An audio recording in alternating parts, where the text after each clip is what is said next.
Ready for our first game between StrifeCro and Firebat. Let's jump to the board and find out what's going to happen. Now, Firebat, he is recently signed the Copenhagen Wolves, so he's a guy that's kind of been playing for the underdog, not as the unknown guy, but also as the team that's kind of been on the underdog. Like, Copenhagen Wolves isn't one of those fanatics or evil geniuses or Navis, right? They're not like the big, intimidating guys that you always expect to do super well. I think Firebat fits there really nicely. Not many people know about him too much, but they're going to start respecting his play when they start seeing great dominance from him. Indeed. A kind of a weak starting hand for them. The Flare is something you can just blaze right out of the gate. It's a solid one-drop, gets it out of your deck, draws the card. Always a fine card to keep in your opening hand. Leroy, on the other hand, is not what he wants to see early on. No. He's okay with the Starving Buzzard, but if he doesn't pair that with a couple of beasts, that may be stuck in his hand as well. StrifeCro, on the other hand, pained over this decision. Whether or not he keeps this engine or not. Ysera's also sort of playing interesting. Ysera. Yeah, I was very curious about that. That's very it really shows. It really is telltale of the fact that he wants to grind his opponents out of the game. Well, that's what Paladin does best. Right, and Ysera is like sort of the ultimate grind you out of the game trump card. It's like, oh, you thought you had me, did you? Haha! 4/12 that draws more cards. Ridiculous. But it draws cards from thin air. It doesn't like draw from your deck. So that's also important. In fatigue battles, that's so clutch. Especially if you're feeling like you're going to be facing off against druids. You know, Ysera is one of those cards where druids just really have a hard time answering it immediately. They need to do something very wild, like Mark plus Black Knight or something in order to deal with it efficiently. Yep. The turn 1 web spinner ends up being like a really good draw. It's exactly what he needs. The web spinner is so fun. Especially turn 1, you just know how much it harasses your opponents because they just don't want to give you that minion. It's just a token from hell, honestly. And it's a beast. And it's a beast. Gives you that Houndmaster kill command synergy. True to the nature of StrifeCro, he just never ever uses hero power if he has the opportunity to play a minion. It's so funny because some players feel like they have to maximize hero power value as well. Yeah, it's a really unique style. Like he uses his hero power, what feels like, less than anyone else. And then the times when he uses them and it ends up making a big difference, it's like always such a weird spot to use it. Like I've seen him attack Sylvanas for 1 when they're at 5/5s and then pass the turn. And I'm just like, what on earth are you doing, StrifeCro? And then 3 turns later, it makes a lot of sense. All right, well, StrifeCro is going to attack into us, not get fooled by the possibility of something like a Houndmaster and claim immediate value. A web spinner claims a web spinner. Of course it does. Wow. Did you know that, Admirable? I didn't know he could even do that. Well, you know what? It gives you another thing to do, I suppose. But I guess in this respect, Firebat wants to kind of rack in the damage. Use his hero power. It seems like he's very intent on utilizing his hero power as the mid-range hunter to kind of keep racking damage. And I think against Paladin, it makes sense. You know, Paladin does have a lot of heals, so you get it out earlier and then kind of force it onto your opponent. The explosive trap also does end up triggering killing off this Farseer, which is also a very nice play. Yeah, because of the unstable. Wow. Interesting. Do you play Wild Pyro here, or do you hold this? Wild Pyro against Hunter? Yeah, I can see that. I mean, it's also a great way to respond to Haunted Creeper as well. So maybe you kind of hold it, but... I think it's kind of tough. I think it's absolutely what he's thinking about. He's also... He moused over the Holy Light. I think he's considering investing that 2 mana now. I think so. It makes sense, Brandon. You're going to be playing it anyways. Most likely you'll be playing on yourself, especially if he's hero powering as much as he can. So I think StrifeCro will have to make that decision. There also is something to be said that you don't want to hero power too much, because if you hero power, you eventually limit your own development of the board if you feel like you're going to play too much into Unleash the Hounds, and that's one way to kind of rebound back to the game. Is it that important? Is it that important to be using the hero? To be investing in it that early though? I mean, because now you find yourself in spots like this where you kind of wish that you had something a little bit easier, I think, to trigger your Wild Pyromancer. Not that he's like kind of having trouble clearing this board. I mean, he can do it if he wants to. The issue is, though, is that he has to use coin, and with the way his hand is scaling, it's like coin is so important here. He needs to use the coin at such a crucial turn. This actually just may be a Sunwalker turn. It could also be a Black Knight turn. Like, all of his turns lead to such different routes, and I don't know which one to take. The problem with Sunwalker is that it's really passive, and it allows your opponent to kind of set up a board in response to it, like high main, and then deal with your Sunwalker. And all of a sudden, you're in a really tough spot. Like, how it's going to be hard to get more value out of Black Knight, right? I just hope this web spinner claims another web spinner, by the way. I'm just putting it out there. Because then someone has to run the RNG on that. Oh, it's a Timberwolf. Okay. Well, that actually might be really clutch. Depends on how the next couple of draws pan out. He does not have an efficient way to deal with this Black Knight either. I guess you could freezing trap it, but not with Second Hound Master in your hand. not like that.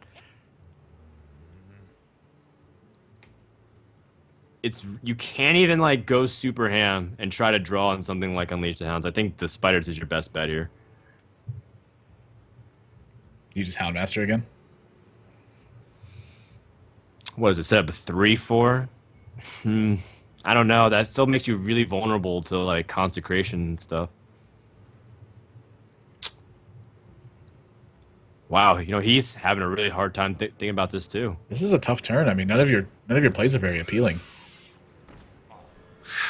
Oh wow, and then this concentration is gonna wreck face. Assuming that he just basically lets what's on the board live. Wow, there are just no strong plays here. Everything leaves you so vulnerable. This is why Paladin's gotten so good all of a sudden, though. It's like gotten just a little bit extra oomph in this mid game that it's able to be played. Because this is the portion of the deck that if it drew this, it was always doing well to begin with. But there was a couple of cards in it that were really not carrying as hard as you wanted them to. But now that you get to this point, it's like, these are great. Like, people just forgot why Paladin was good. They just assumed it was bad because no one was playing it. But it's got good responses. It's got really strong class cards. It was pretty bad, but it's like now it's not bad. It's got actual good drops at the rest of like the entire course of the game. It was good in theory, right? Like what it could do, but just that the metagame was too fast for it. But when you kind of able to slow it down, things end up all of a sudden becoming much more reasonable for it. All right. Wild Pyro does come out with it. He does open himself up to Unleash the Hounds, but at least he gets a full board clear. 2-point Unleash the Hounds isn't the worst, though. I think you're totally fine with that. Especially when you're at 26 life and you have this hand. Yep. You have lay on hands to kind of keep the gas going, too. I don't know. I think, is Firebat going to have to take just like a really aggressive turn here? Like, I think you have, I mean, clearing seems like it's a better option, and you're kind of just hoping that you draw into Unleash the Hounds, and you're able to really turn the cards around. But Paladin, God, he's just gaining so much health. He is, and it's going to make it so difficult to deal with when you drop really big minions back to back to back. Guardian of Kings, cool. But then you have like Sunwalkers and stuff, and you can't even utilize the bow as effectively as you want it. I think he's considering Sunwalker because he might want to use Lay on Hands, but I think Guardian of Kings is just better. I mean, Guardian Kings is also not wasted in any respect. So you're very careful about what kind of maximum damage every hunter can do with things like Kill Command. That's a really bad draw right now.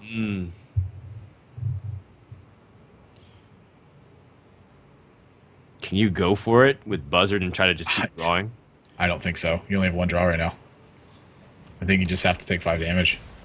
You can consider using, I guess you can Hunter's Mark. Okay. Okay. I mean, this is probably better than taking 5 damage, but that second Eagle Horn bow is basically not a draw. Like, he basically just didn't draw a card this turn. Tough luck for Firebat. Partially also why some hunters like running only one copy of the bow. They feel like they're only going to need one throughout the course of the game. Okay, well, StrifeCro does pick up the Kodo, which can be nice value if his opponent has something like Oasis Snapjaw. And I've been on that receiving end of the Kodo, and let me tell you, it sucks. Big time. This insight brought to you by Frodo. That 1/1 is doing so much work versus this freezing trap now. Yeah. God, there are just no series of plays that are good in this particular game. He's passed 3 turns in a row. Oh my god. How awful is that if you're Firebat? How unsettling is that too if you're StrifeCro? You're like, what are you holding? I don't think he's really worried about it. I think he just keep going for the dome. Like, what is he worried about? Well, I mean, just keep piling on 4 or 5 minions. I think 26. You're more curious than worried. How about that? You just want to know what it is. Yeah. Curiosity killed the cat. He could always just wait and let his opponent play all his cards. True. Okay. Well, he does have a web spinner. got That's good the for time continuing unleash. the draws. Still wants an unleash. Kill Not command. right yet. So animal companion. Maybe we can get him to that unleash point. Ooh, he makes a huffer. Mm. Still short. Wow. And at this point, he needs to kind of, again, he could trade his health as a resource, use kill command to kind of essentially wipe the board other than this one token. But man, does that feel uncomfortable.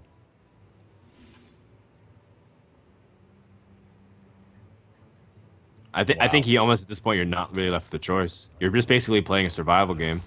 Yep. Brutal spot to be in. This web spinner still might be able to pick up something nice. But at the same time, how can you really expect to win from this position? You're at the 100. Oh, man, Lotheb can also seal the deal, too. Because then you kind of prevent him from being able to do anything else in response. You just attack the buzzard, Kodo, Lotheb. How worried are you about those 1/1s? Well, use both Houndmasters. A Consecration is a safe play. Consecration, Lotheb. Yep. And then you that set up works as lethal well. for the following turn. I mean, you have that 6 damage anyways. Yeah, I guess he doesn't. I mean, there's just nothing he's worried about. He doesn't. He doesn't need the consecration for anything, I guess. Nope. Now that I think about it, he's already got Wild Pyromancer. He's still at 24. He's got Lay on Hands. He's going to does he play a do? 7-mana freezing trap. Oh my god. That is ridiculous, to say the least. Lotheb costing more feels really, really ironic. Oh my god, you're totally right. Well, you know, he stayed alive for now, but he still has a bigger problem, a bigger macro problem of how he's kind of win from this position. Yep. I mean, you just smack down Lotheb again. Yep. Why not? Still threatening lethal. And Firebat, from this point on, draws his own Lotheb, which might have been more useful earlier on when he was just hero power passing every single turn. Yeah, I don't think this is going to do it. He has to Leroy the Lotheb to stay alive. Yes. Oh gosh, that feels awful. Kill off a token. See what your opponent can do. Oh jeez. Well, Yeah, the you can old also 13 cross Kodo. on hands. You guess you draw, see what you get. Maybe flip for a Tyrion. Ooh. Tyrion is also pretty good too. I think you're completely fine taking this 50-50. Your opponent ready to use Leroy. There's really nothing you're afraid of. Sure, it missed, but Kodo's still Kodo. It's still a 1 power guy versus a 3 power guy and another 3 power guy. This is. I want to get excited for this draw, but I just don't believe it. There's just nothing Firebat can pick up that really changes this one. I mean, we've tried to make it exciting up until this point, but this game has just been a stomp fest in favor of Paladin. And I'll tell you what, it's no surprise really if Paladin gets rolling into these mid turns and it's safe. Guardian of Kings puts it back at 30, and then he's got Lay on Hands for backup. Like he doesn't even use Lay on Hands yet. Well, he's gonna just live another moving. turn. Imagine that. Unless. Yeah, he's still got him on that 12 clock turn with his hero power. Or something like that. There's really nothing that he can do. StrifeCro's got everything at his disposal. And he's about to put his faith in the light. Yeah, I think at this point he could use Lay on Hands on his opponent and still win.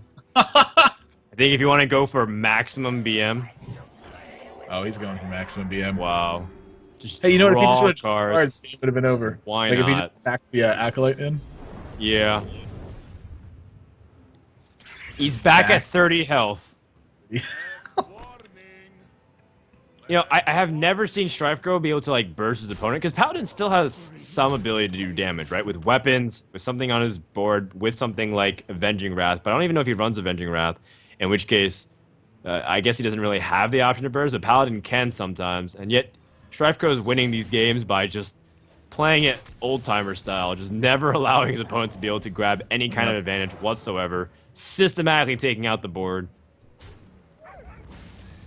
I don't know. I just want StrifeCro right now to kind of win the flashiest way possible, but at this stage, I think there's no real difference whatsoever. None of the plays are very flashy at this point. It's just like true silver champion and attack.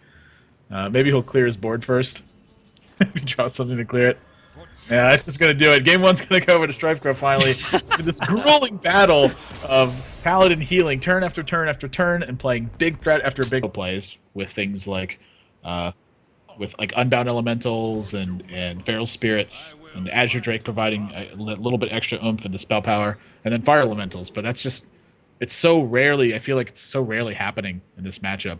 Like, I'm not thrilled about it at all, because the other thing, too, is you want to get your totems active, and against a deck that has 2 natural, very easy-to-use board sweepers, and then after they've used those, they have 2 more between, they have 2 Consecrates to sweep out all your totems, and they also have Equalities and Unstable Ghoul, or Equality and Wild Pyromancer to help clean it up. I feel like you're finding yourself in a really bad position over and over again. Equality plus the Ghoul. I didn't think about that immediately, but it makes perfect sense.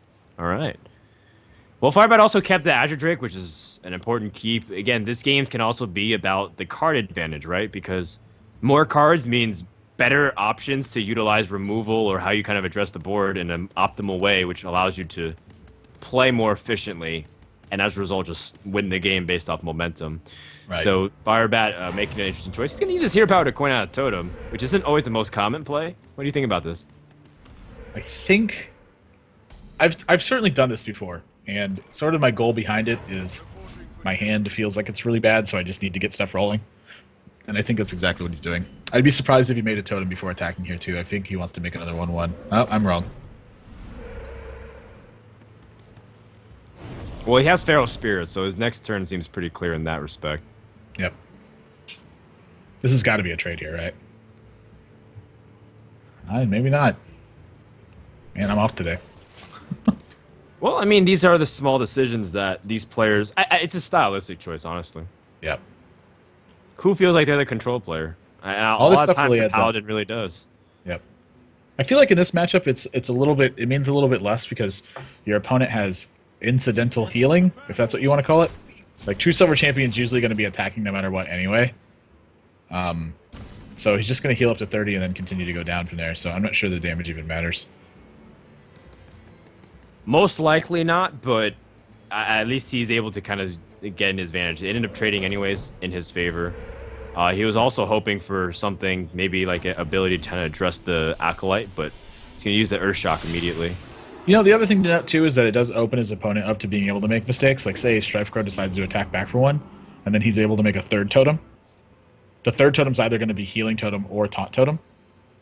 So if StrifeCro foregoes the trade, it actually ends up being a mistake. So that could be what he was opening his opponent to. Ah, okay. Well, that's an interesting way to look at it. Very small, but could possibly be relevant.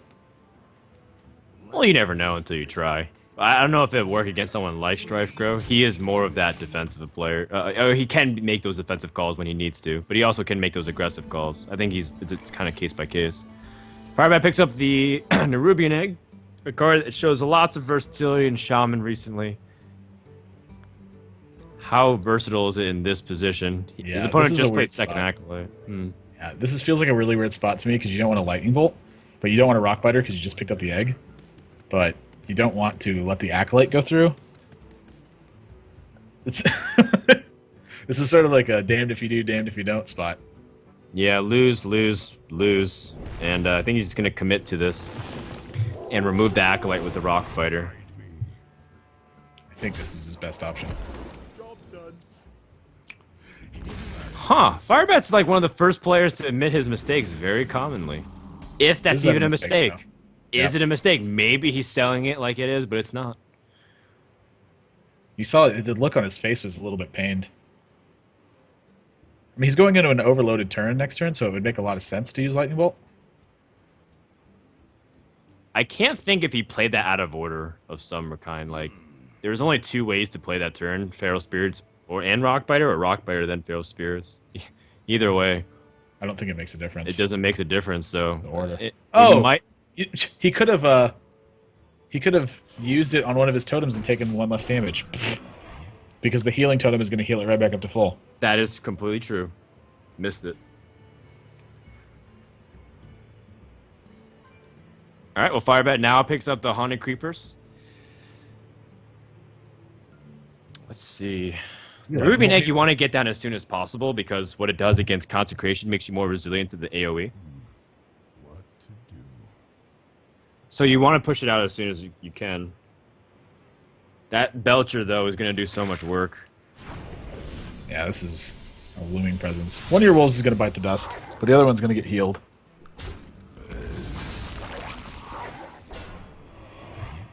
At least you're a little bit consecrate proof now. That's something that's on the bright side. Definitely. I think that's one of the biggest fears of Shaman, for sure. Until you draw something like Defender of Argus. Ooh, second True Silver.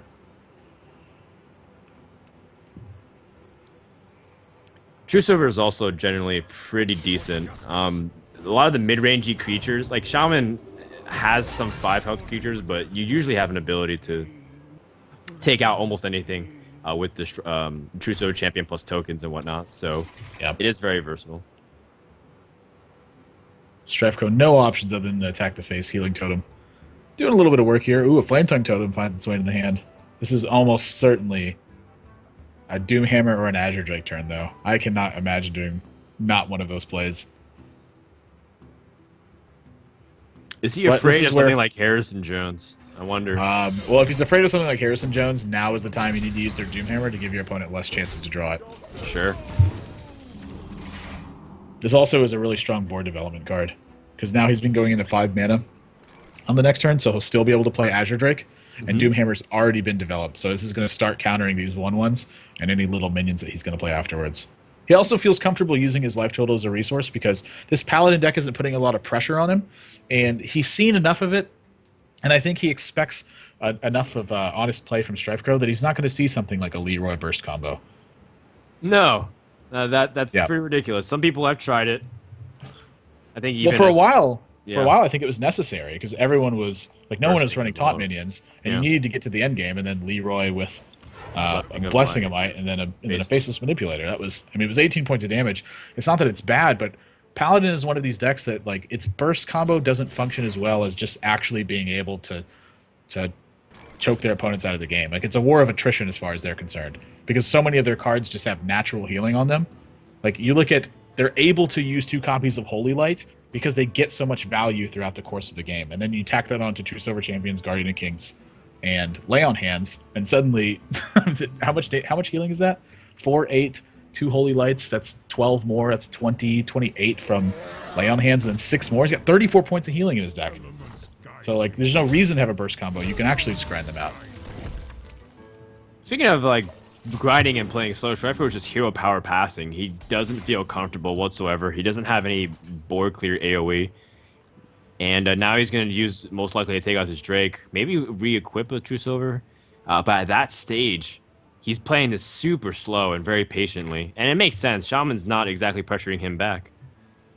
Yeah, Other he than his doesn't Drake. feel under a lot of pressure, and there's, even if he had a board sweep, this probably wouldn't be the turn to use it. And this is truly an example of how he intends to just grind his opponent out of the game. It's hard for his opponent to commit to the board while StrifeCro's got so many cards in his hand, and eventually he's going to get to a point where Ysera's on the board, and if it doesn't get answered immediately, he is going to pull very far ahead in the attrition race. Or in the attrition war. Is it a race? Attrition war? It's more of a war, because attrition and race don't really... That's yeah, kind of an I just caught myself oxymoron. saying it. Yeah. Yeah. No, I understand. Yep. Okay, well, he top decks a Ruby and Egg. He does have Fire Elemental. And allows him to, again, just play this game where it just kind of, throw small thing out here, small thing out there. But Paladin's playing so patiently. Your Firebat, you're... I guess you just do what you only can do, which is keep hero powering. Eventually, things like the taunt totems also become really annoying. for Paladin to deal with if you're able to continue to control the board. How comfortable do you feel here, just going hero power to hero power if you're in the Shaman's position? Like, do you feel like you're falling behind? It depends on how you feel your late game matches up with the Paladin. And in that like case, in that respect, I think if you just let him keep racking up equalities and consecrates, you definitely do feel behind. What do you think? Well, I think if he plays his Fire Elemental, he definitely feels behind.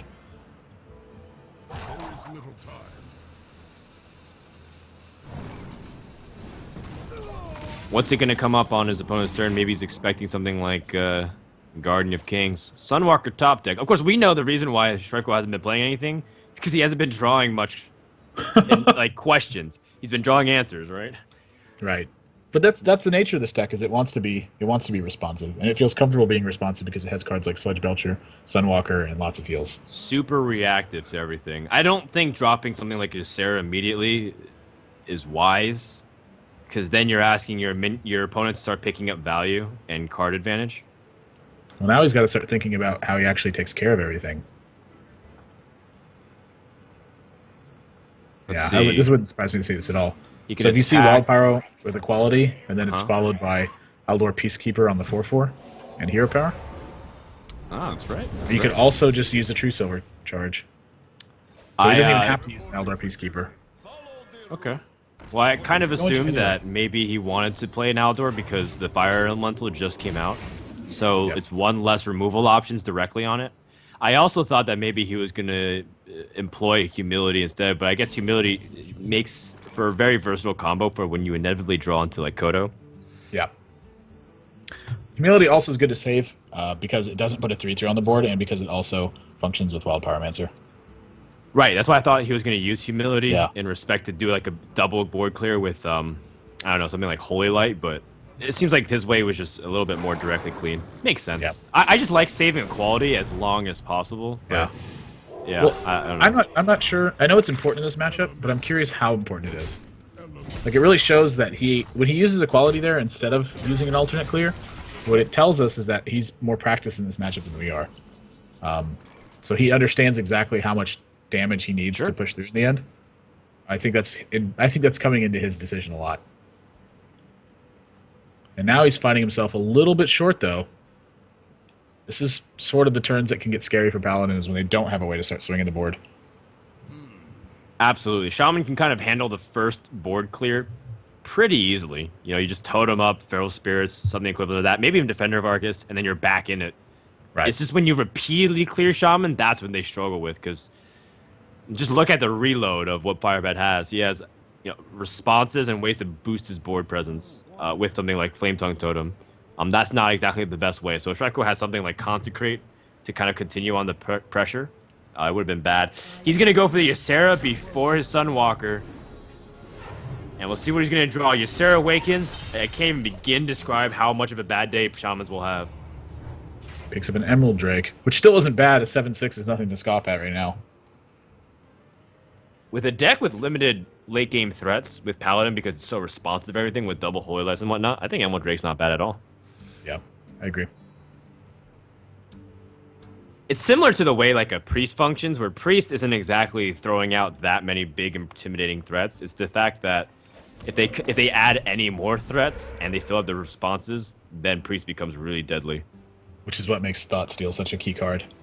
Absolutely. In that deck. You're picking up some more win conditions. So here, this is a pretty clear Hex, I think. I don't really see many other options for Hex. But there are a few options on how you follow up with this. And I still don't think this is a Flame Tongue turn. I think he considered using Flame Tongue, but I don't know, maybe it is, and he just needs to start pushing for damage. If that's what he's got to do, that's a pretty rough spot, but I don't think that's the case. I like developing the spiders before the Flame Tongue, though, because of what the tokens can do and the flexibility you have. It just makes much more sense. So I'm on this side of the camp where I think you put out the minions that you want to develop, and you always surprise with Flame Tongue. Plus, if Flame Tongue does damage and then he clears, then you're just kind of sad because your Haunted Creeper becomes much weaker. Yeah. Haunted Creeper's also pretty good against these shields. Firebat's actually really well tooled to fight against a lot of these things. The healing totem to kind of combat the undead ghoul. He's got like these small little token things to fight off big divine shields, and flame tongue totem to kind of respond to the big taunters. Yeah, lots of really strong answers, but he's also running. Oh, Nice. Wow. Just when I said he was running short of card. cards, that's a really important one right now. That is excellent. Still He might tough be able to argue. pick up super value if he rolls up something. Second, my flame gosh. tongue totem. That could start coming to a lot of damage. He had Alec here earlier, right? We're not just crazy. I believe that was him. We also saw Alakir from Alchemixed, but I also believe Alakir is in this deck. Not. If you totem here, you're basically saying your 1/1s in response are not as powerful. Oh my gosh, he gets the lightning bolt now. Yeah, he gets a lightning bolt, but he does give up one of his 1/1 tokens, which I think you're okay with. Did he not count? Did you see him grab for the flame tongue totem? Did he forget that he has a full board of minions? Oh my god, really? I don't think Take so. more damage. Did he really miscount that? No, I think Firebat kind of knows what he's doing. I kind of have to trust him on this one. What on earth? He's going to He just lower took himself to 10. damage. Huh. Wow, that shows how he's really comfortable playing against the fact that Okay. StrifeCro likely doesn't have a lot of bursts in his deck. I think Well, that's actually a really heads-up play now that I think about it. He's essentially saying that 10 health is exactly where I'll be sitting for a long time. I think StrifeCro, did he show double True Silver already too? I think so. 2 True Silvers have been used. So there's no way to just directly kill him. He also saw the Emerald Drake, so he's not afraid of something like Ysera Awakens. So this is a big board development play, using his health as a resources, realizing that StrifeCro probably just can't directly kill him and keep him honest.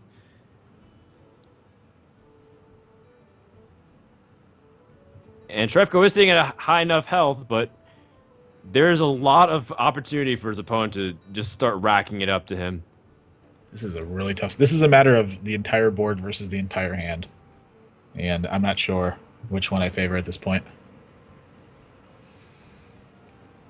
While StrifeCro still has another equality, he has picked up none of his consecrations. I don't even know if Consecration's really good right now because of the egg sitting there. Well, it wouldn't hurt to at least have it at your disposal for the upcoming turns. I'm not Yeah. saying he needs to have just consecration, but Yeah. he wants to pick up something equivalent in the future. Oh my gosh. Flame Tongue value is going to be massive And coming that up. is also a 4 to 5 point lightning storm right now, which makes a big God. difference into how he can impact this board. You are totally I'd be- correct, sir. I'd be stunned if you didn't see Flame Tongue Totem this turn, because he can remake basically any of his lost totems too. Sure. The healing totem's not very important at the moment. I don't think so. And you can get some really nice Lightning Storm value right off here. Yep. If this rolls high, this is a major difference in how this game's going to pan out. You don't think it's that 1 damage difference? Or that 2 damage difference with the totem? Oh my gosh! Ah! Wow. Well, I mean, So he loses 2 points of damage. It loses 2 points, but in the end, the effect is about the same either way, because the board's still just as intimidating with equal removability for StrifeCro. He needs to kind of pick up something immediately. One thing that Paladin has always kind of struggled with is card draw. That's why things like Acolyte are pretty important, actually, for the Paladin. Things like Lay on Hands, things like Acolyte, because the things don't naturally draw. And when you remove things like Azure Drakes, you're basically counting on every single draw hitting what you want as Paladin as well. Makes sense. Gosh, this is tough still. Do you just play all your minions on the board and hope for the best? That's always feels like the worst spot to be in, is when you just have to play stuff and kind of you're at the mercy of your opponent's board. Well, he's not really that afraid of Rockbiter anymore. There's only 1 charge left on the Doomhammer, so I think at this stage you're just worried about something like Alakir ending the game. Yeah, but I do think you kind of have to expend what you have. StrifeCro's kind of in a tough position. Firebat still has one Flame Tongue Totem, though. That allows him to get really good trades, despite all these Humilities and Peacekeepers coming out. Alakir! Oh, Top jeez. deck! With a second Flame Tongue Totem. Oh, he's overloaded. I forgot. Lightning Storm. Oh my gosh. I still think that's really good right now. 5, 9, 10, 11, 12. He's got 13 points of damage. Okay. So he doesn't have quite lethal, but that's a big board presence to be staring down if you're StrifeCro. That is not what you want to be looking at. Then if he has like an equality off the top, oh my god, that would be just ridiculous on the kind of board swing. But he still has the Nerubian Egg as the insurance. It's a good kind of backup policy. Plus the 2 spiders. That's right. The 2 spiders with the hunting. I don't know if StrifeCro is going to be able to win this one. That draw was very important. Do you like trying to use the Flame Tongue immediately before you play Alakir and like put damage on like your Unbound or? Well, right now he can't. He wants to use the Alakir shield to attack. He's got to hurry up though. Yeah, he's only got about 15 seconds left. He wants to use the Alakir shield to attack. Okay. Yeah. Uh-oh. Uh-oh. Here we go. Here we go, Firebat. No! Oh, barely just in time.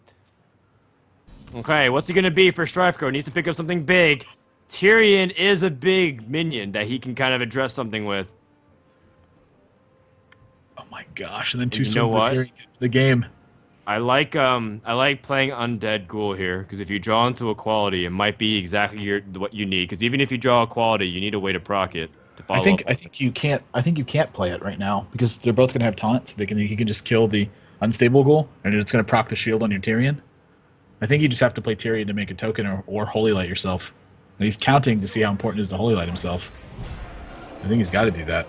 This is like a really tough spot all of a sudden. That Alakir really turned this game around. The Divine Shield seems kind of about the same, though, because he can pop it either way. Defender of Argus. See, there's got to be some sort of weird lethal here, right? There's got to be something. If you screenshot it, maybe there's a way to kind of squeeze it in. With Flame Tongue Totem and Defender of Argus, that's 16 damage alone from the Alakir. 14 on the Alakir. Okay, so Unbound's 4 damage. And then the Azure Drake is going to be 3 more. So Tyrion falls to that. 16. I think he's just short. It looks like he's got 20 points of damage to me. Wait a minute. No, because the Azure Drake is going to bump one over. It's going to bump one over one more. Yeah. So now you can trade with the Azure Drake, and he can trade with the Unbound. So now he's got 14, Okay, so it's 14, 17, 15, 19. 16, He's got Defender of Argus, and that should be enough. This looks like 21 to me. Argus. He can't Defender the Alakir, though. The other No, way because that he loses the slides Flame over. bonus. Yeah. Oh, but he gets. This is really close, though. I mean, that's as close as it gets. He is one damage off lethal. Oh man, what a puzzle! Look at the wall he's got set up too. StrifeCro has got 1 card that can keep him in the game, though, and he doesn't draw it. Equality was what he needed.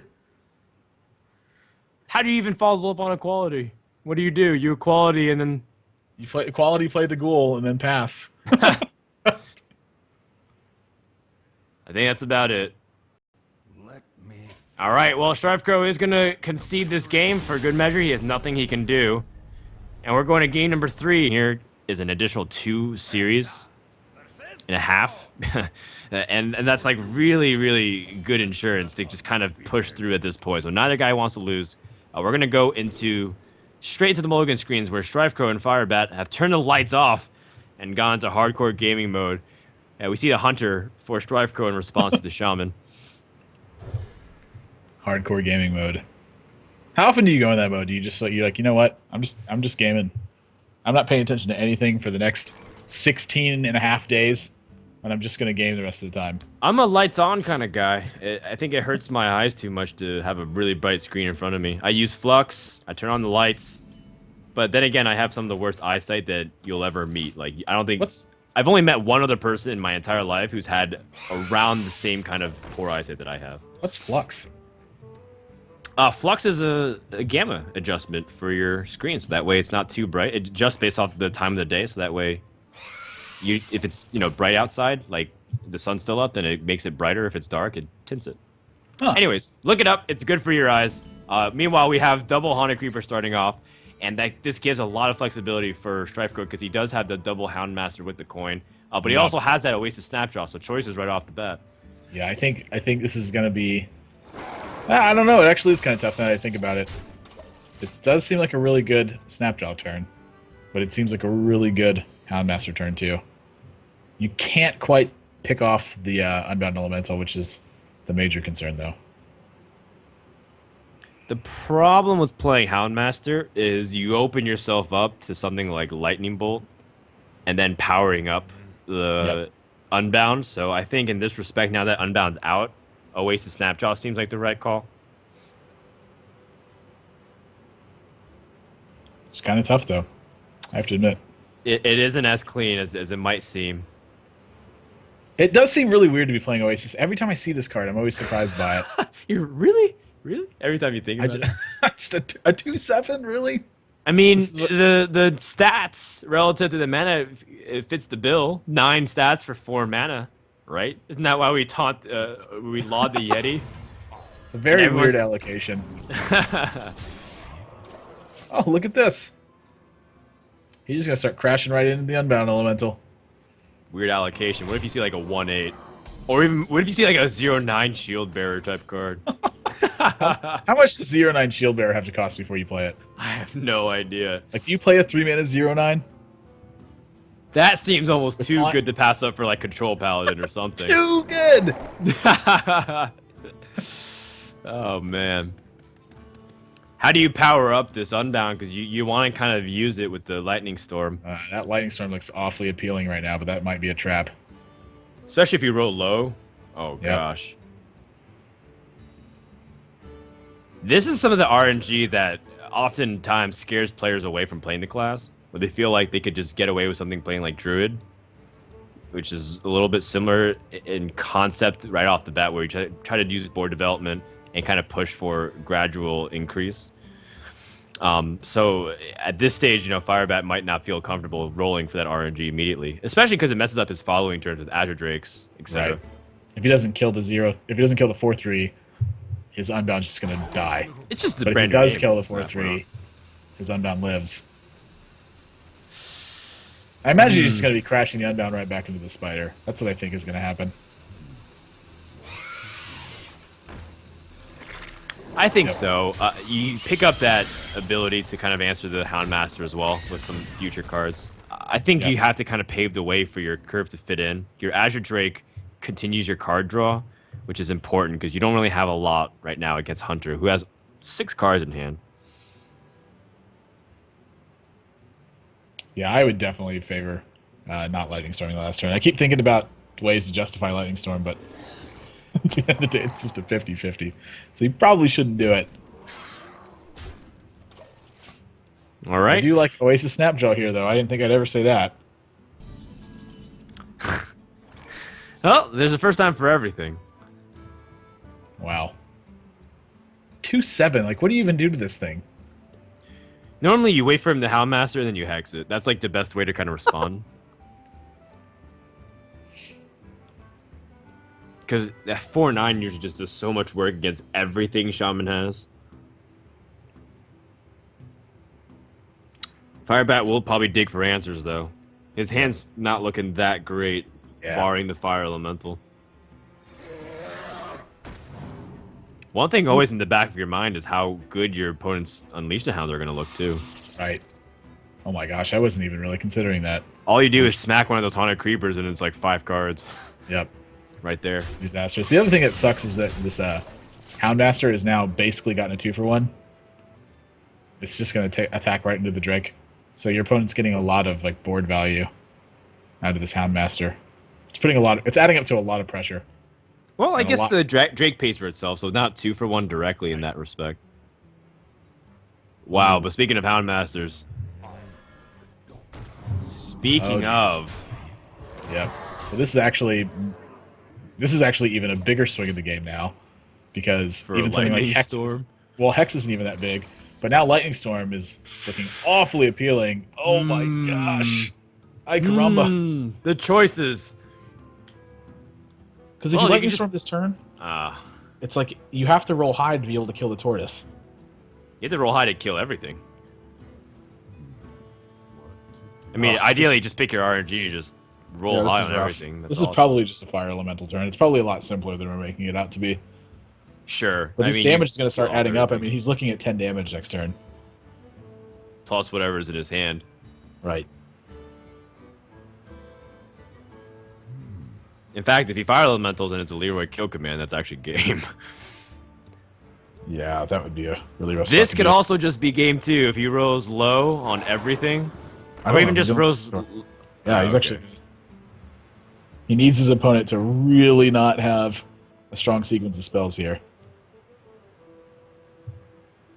Yeah, unleash the hounds with Hunter's Marks or anything, really. Can Oh just my completely swing. These spiders have not done anything, and neither has this egg. They've just been sitting on the board the entire game. I mean, that's the effective death battle. You have to let them die first. Okay, let's see what StrifeCro draws. Unleash the hounds! Oh, man. My gosh, that is Whoa. a huge draw right now. You can't even fit all the doggies. How do I fit all these doggies? He doesn't even have Wow. to draw cards, really. He doesn't. He's already got everything he needs in his hand. Well, that's kind of amusing. Ideally, you would like to squeeze in everything with maybe something like Timberwolf, but and Eaglehorn Bow. I don't think he doesn't even have to unleash this turn. I don't think. I think No. he's just gonna start picking apart the board. He's got more than enough time to be able to wait. Honestly, like one of the only ways I think he actually loses this game is if he uses unleash this turn. He's got two Eaglehorn bows. He's got Buzzard to refill. He's got Timberwolf to go along with it. He's got backup with his freezing trap, and he has inevitability with his hero power. This is the one game where he doesn't have to do. He basically just doesn't have to do anything in order to win. Okay, well, slow playing it, racking it in. I like it. Yep. Just be very patient. I mean, you have so much damage going to your opponent's face. It's just like the Unleash is just a nail in the coffin draw, really. That Earthshock is a little bit late. Well, he doesn't get the spell power totem. Maybe Firebat can kind of reverse his fortune with good RNG on this lightning storm. Ah, okay. 2 out of 3. Pretty good. Not bad. But his opponent has got 6 damage just with the Unleash the Hounds. And when you combine it with Timberwolf, that's 12 damage. Oh So my game 3 is going to be going over to StrifeCro. What And the heck? this is one of those Hunter games where Hunter has completely blown Shaman out of the water. Watch this board. And, Watch this board. and with what other combo than Oasis Snapdraw and Houndmaster? I continue to see this over and over again, and I've seen what great effect it's come to in this game. I can't say... Jump into game number 4 and find out what happens if StrifeCro is able to close out the series here. Will Firebat stay alive? Yeah, this matchup ends up being really important, but it's certainly one he doesn't want to have to face right now. Mid-range Hunter, I think, is pretty favored over Druid, all things considered. And what's again ironic, I think that Hunter's favored. Token Druid's probably a lot closer to the 50-50 mark, but you're certainly, with Token Druid, a lot more vulnerable to Unleash the Hounds early on. At the same time, you do force your opponent to have it, but it's not always. It's not a spot I want to be in with Druid ever. Like, I just don't want to play against Hunter. It's got all the tools it needs to pick you apart, and it's forcing you to take initiative earlier than you would like to. All right. Well, StrifeCro also kept Unleash the Hounds in his opening hand, and this is kind of an anticipation play to be able to react to like a token-esque start. I think it's just good to keep against all the kinds of Druids, honestly. Because one of the biggest combos you have is just the Buzzard Unleash. Like, if your opponent has 2 or 3 minions out, Buzzard Unleash can swing the whole board around in your favor.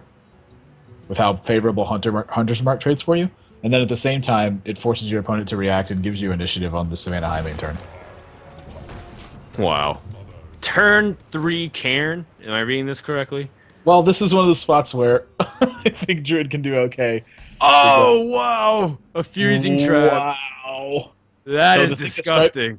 So what StrifeCro has to do now that he's gotten this huge draw is he has to protect the fact that this Cairn is not going to be running into this freezing trap. Firebat is going to try to get another minion down to absorb that before Cairn attacks. So his backup, what he's thinking about now is how he moves forward into making sure that this freezing trap gets the right kind of value that it needs. Other than that, though, I think the freezing trap is great. Again, just it basically kills that innervate and forces him to. It puts him behind 4 mana. It's so delay. excellent. It's a tempo play. It's Yep. delaying what your opponent can do with the matchup, and that's the important part about it. The other thing too is if he plays the freezing trap immediately, it gives it away that's freezing trap. So he does at least want to consider his other options, if for no other reason, like he can help plan out his next turn. But if he just draws it and then immediately plays it, Firebat can be so confident that it's freezing trap in that spot. He can afford to take his time.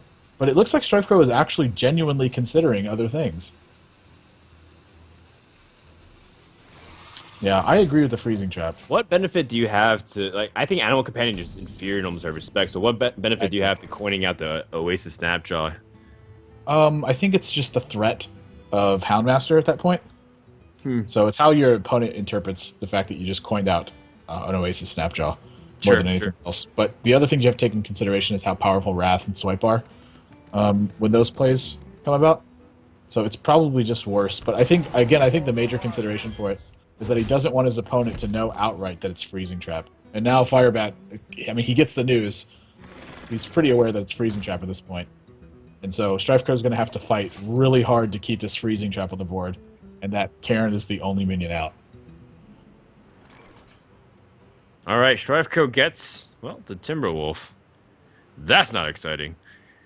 And in fact, does he have a way to kind of deal with this Harvest Golem immediately? Yeah, he's going to have to expending too much resources. I think he's got a kill command. He could also unleash an Hunter's Mark, but that's got to be strictly worse. Because if this Harvest Golem absorbs this freezing trap, it may be too much. Again, he is going to consider all of his options, though, because there is a bunch of different roads to take. So he wants to be careful. I imagine the whole purpose of playing it this way, though, was to kill command and then keep the Cairn in check as long as you possibly could. I'm inclined to agree. I think using the kill command kind of plays more in line. The Snapjaw, though, playing it on curve is really nice, but if you don't have a way to kind of continue it up, it's still just a 2/7, and you're up against Cairn, and it doesn't even trade half of 1-for-1. Whoa.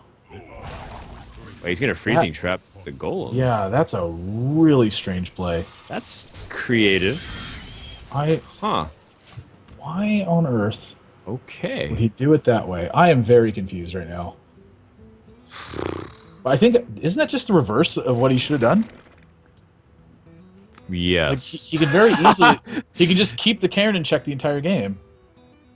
And now all that's happening is he's just forcing his opponent to replay the Harvest Golem. I don't understand that.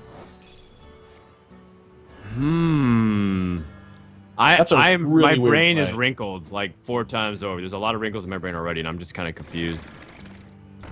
Job's done. You know, yeah, it is definitely a next level play in almost every respect. Well, you know what? He draws a Kodo. All is well, I guess. Kodo. So now he's not only dealt with Cairn, but he's also killed off everything. So effectively, I think it worked out okay. In fact, it's actually worked out slightly better. Wow, but now he doesn't have Hunter's Mark, and this is going to end up being a problem. Ah, gosh. Does he run something like Deadly Shot, or is that some other hunter that we saw? I know we saw Alchemix running Deadly Shot. We also saw Brad running Deadly Shot. Okay, so it wasn't StrifeCro. Yeah. That's not to say he's not running a Deadly Shot, though. Also true. Oh, you saw Firebat put his hands together. Looks like he said a little prayer. Please let this live. No Deadly Shot. Well, he has a Houndmaster that he picked up. Houndmaster doesn't quite do the job, though. Maybe pair something with Alma Companion. Maybe like a Leok. Ooh. He's just gonna play Oasis here. Oh, now I'm wrong again as usual. So 5-7 crashes in. Did you put this 1-1 into it? I think you do. Yeah, the swipe. Yeah. Yeah. That 1 extra damage actually can be pretty relevant. Well, I've also got bad news for StrifeCro because the double swipe here, or actually you don't even need to, you can just swipe Wrath. It can be so gross. Yeah, swipe's gonna clean up the entire board though. This is this is rough. This really is gonna come back to the fact that he used the Hunter's Mark to kill that Cairn instead of just killing the Harvest Golem and letting the freezing trap protect himself against the Cairn. Okay, well, second swipe being utilized. Yeah, for sure. You don't like using Wrath and Hero Power? I like keeping the Wrath here because you have a 6-cost spell in your hand and a 9-cost spell in your hand. So, like, if you get to a spot, like, if you need to innervate, let's say you need to innervate and Wrath in Cenarius, like if you draw an innervate or something, or even next turn if you just need to Sunwalker and use Wrath, that option's open to you at that point. Cool. So it's just mana considerations. Fair enough, fair enough. The other thing, too, is he doesn't really want to pay the life. Like, if he can avoid paying it, it's preferable. At 29? Well, I guess that's a fair assumption. Hunter has a very finite amount of damage it deals, and if you can sustain through that, I think you're in very good shape. Like, eventually he just runs out of cards. That is true. I mean, the hero power doesn't ever truly let it run out of damage, but in respect, I understand what you're saying. After a certain point, if they don't have Leroy, they don't have kill command, they can't do anything. Yep. Takes 5 damage, and wow, look at these. He's got Sludge Belcher too. That's Is kind this of a cool. taunt druid deck? Just straight up as many big beefy minions as you can. I was about to mention I really like using the Demigod's Favor here. Because this is just Wow. Well, more damage. Like, what does he want? Does he want to really attack difficult. this? Does he want to attack this with the bow? Does he want to unleash here? I mean, StrifeCro is basically reduced to pittance at this point. I think StrifeCro's done from this point on. It'd be very difficult to win this game. He You need a buzzard to kind of bring you back. Buzzard. Yep. But that's impossible for this turn, so he's going to have to rely on the next one. Oh man, how terrible is this kind of situation? Yeah, that always feels bad. When you attack your opponent for 1 and use your hero power and they're down to 26 and they have a 5/8 that they're attacking you with. Sure. Now big taunts are coming out. He still even has Savage Roar. Okay. Yeah. It doesn't surprise me to see. I think not having a copy of combo in this deck I think it's just wrong. Like, you're killing the potential to have 14 plus points of reach at the end of the game. And the cards aren't even that bad themselves, because if you have 2 minions on the board, Savage Roar is just 3 mana, 6 damage, which makes a big difference. He's going to keep drawing cards, though. I wonder what he's drawing for. I guess at this point he's just fishing for combo or strength. I mean, he already has all the taunts in the world. It doesn't matter what he does, honestly. He can just, like, close his eyes and click buttons and probably win the game. I'm inclined to agree. I think any kind of these taunters are good. I think just pushing for damage. You have Savage Roar. All of them represent about the same exact damage anyway, so you have 6. And all you just kind of need this to stick. So play your stickiest minion, which makes sense. The Sunwalker is very sticky. Belcher is also acceptable, but it's slightly less powerful. Yep. What could this player draw? Probably nothing exciting, but let's see. Eagle Horn Bow number 2. Well, second Eagle Horn Bow seems to be the curse of a lot of Hunter players, as they kind of pick it up in useless situations. Let's jump into the game, Admirable, because no more waiting, man. Chat's been with us for a long time. We've been having a pretty long cast today, but I've been enjoying it. Great games. And overall, I'm excited to see where this game has kind of taken a direction now that Next Rams has come out. It seems plays have to be thought out a little bit more expansively. A lot more hard decisions, and as a result, complex games. Yep. And this is actually going to be a clash of these 2 Druid styles, of which one these players think is better in this current environment. We see that Firebat's version is very different from StrifeCro's. It's a lot of taunts, a lot of the higher end minions, and StrifeCro's is actually token druid, so he wants to press for advantage early. And with double Force of Nature in his hand, That's gonna potentially be rough. While Firebat's got Coin and Wild Growth, and he's got an Innervate, and he's got 2 strong minions to go along with it. This could be a pretty rough game for StrifeCro. I imagine that Power of the Wild's probably going to have to make a 3-2. Oh, wow.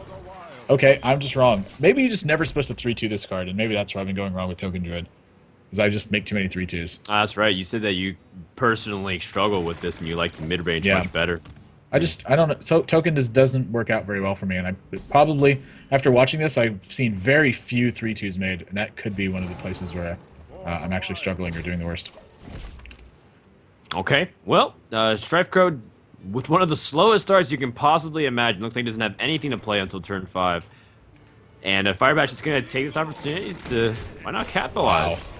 And look at Innervate Cenarius on that board, could be extremely dangerous. Just needs to pair a 6 mana card, and he's got everything set. What on earth do you do here if you're StrifeCro?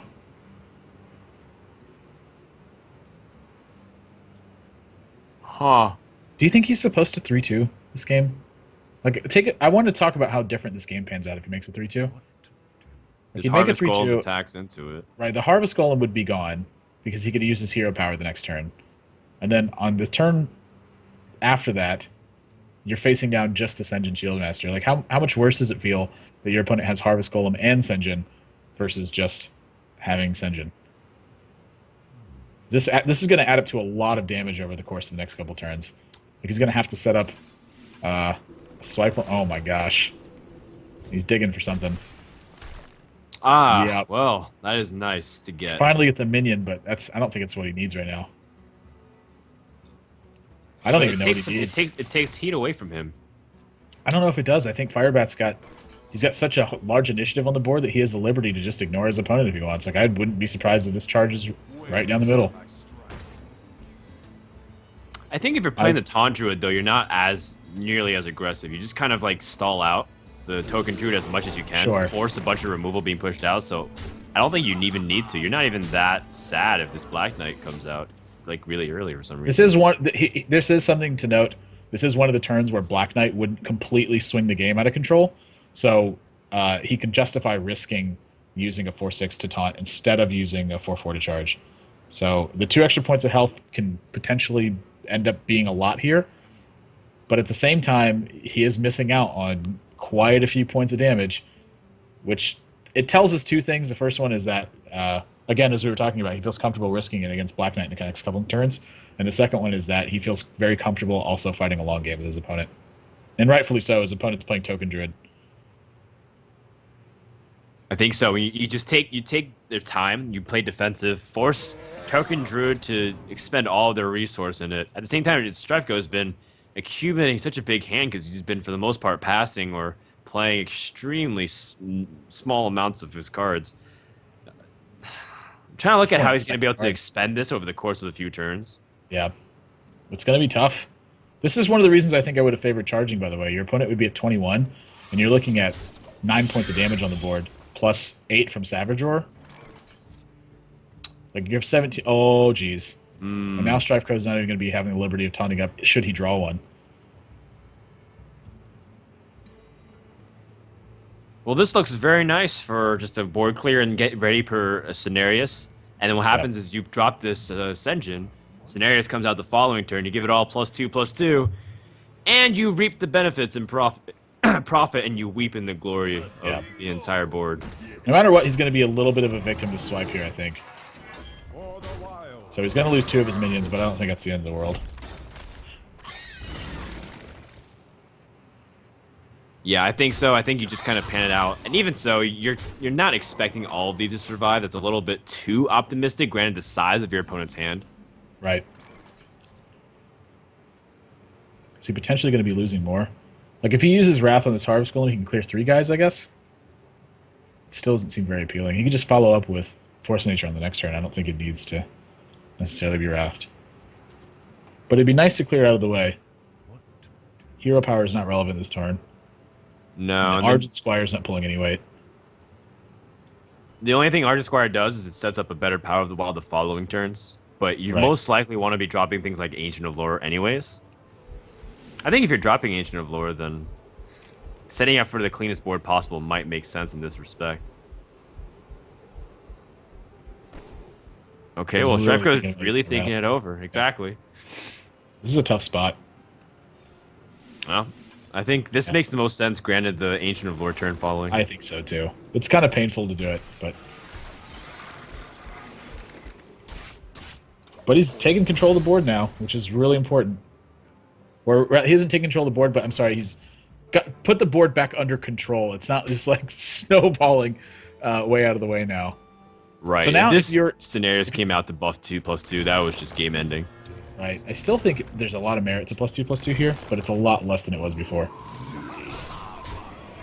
I think when you have Savage Roar, a +2/+2 or 2 taunt tokens is just way much more superior Gosh. to How does your opponent getting handle a this? buff. Like StrifeCro's only on 7 mana. Like Force of Nature just, I mean, it kind of sets up stuff, but then you're looking at a 5/8 for 3 turns. I don't know how long you can live under that circumstance. I think he's just Firebat's got curvage has been so nasty. Oh, my Oh goodness. gosh! And then when you combine that again, we were talking about sort of players. One player drawing extremely well while the other player's drawing poor. This is another example of one of those games. Think so. I think you do take out this engine. Yep. There's no other way about it. And you just kind of just deal with the fact that this scenario is just going to wreck shop. Sludge Belcher off the top. Woof. 5+2+6+1 is what he has right now. So 7, 13, 14 damage. A few points off. Okay. Firebat can just still take his time. I think he Yeah. feels pretty in control, though. I don't think you're worried about that 1/1 though. I think you just go for the dome. Maybe you remove it with hero power if you feel inclined to, but I think think it's gonna kill at this stage, either is okay. Because he's even good against taunt. If his opponent even taunts, he has Black Knight in the Savage Roar, and then he has enough board presence to just push him out of the game. I don't think StrifeCro can get out of this. I think just regardless of what he draws, I think it's done. Wow, and there's See. even a taunt. You have to use second Force of Nature. So if he Force of Natures and powers, he can clear the Belcher and the 2/2. No, still He not can even also enough. Belcher token. Okay. I mean, that could end up helping him survive for another turn. Yeah, But you're then he's looking losing- at 10 damage.